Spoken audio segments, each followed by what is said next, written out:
Alors comme vous avez pu voir sur les réseaux sociaux, 50 Cent aurait vendu un documentaire à Netflix sur Diddy. Au départ, lorsque j'ai vu les trucs se faire sur les réseaux sociaux, j'ai pas trop donné d'importance à ça parce qu'il n'y avait pas vraiment eu d'annonce officielle. Mais là, les choses semblent être officielles. Donc il faut qu'on en parle et à mon avis, ce documentaire va réellement faire mal à Diddy. Pourquoi? Parce qu'en fait, 50 Cent, dans ce documentaire-là, ne va pas seulement se concentrer sur les agressions sexuelles que le boss de Bad Boy a commis ces dernières années. Il va aussi parler de l'affaire Tupac, parce que vous l'avez souvent vu sur les posts, et je vous l'ai dit un peu plus tôt dans la vidéo avec le post qu'il a fait sur Christian Combs, il est convaincu que Diddy a assassiné Tupac, d'accord?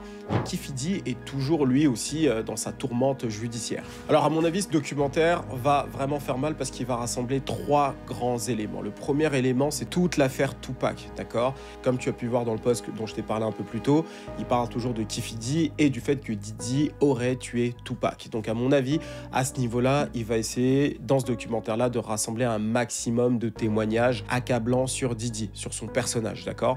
Donc ça va faire mal déjà à ce niveau-là. Ensuite, sachant que Keffe D est toujours dans sa tourmente judiciaire, peut-être qu'il va avoir des déclarations de Keffe D, qui sait. Ensuite, il va y avoir tout l'aspect Bad Boy. Alors, il y a toutes les personnes qu'il a douillées. Maze, d'ailleurs, qui a une émission aujourd'hui avec Cameron, disait qu'à partir de maintenant, il ne parlerait plus de Diddy et qu'il faudrait regarder ce documentaire pour avoir son commentaire concernant Diddy, d'accord? Donc ça veut dire que déjà tu as Maze et Maze a énormément de choses à dire et je pense que 50 Cent va récolter les témoignages encore de tous les compositeurs, de tous les auteurs, de tous les artistes qui se sont fait douiller pendant toutes ces années.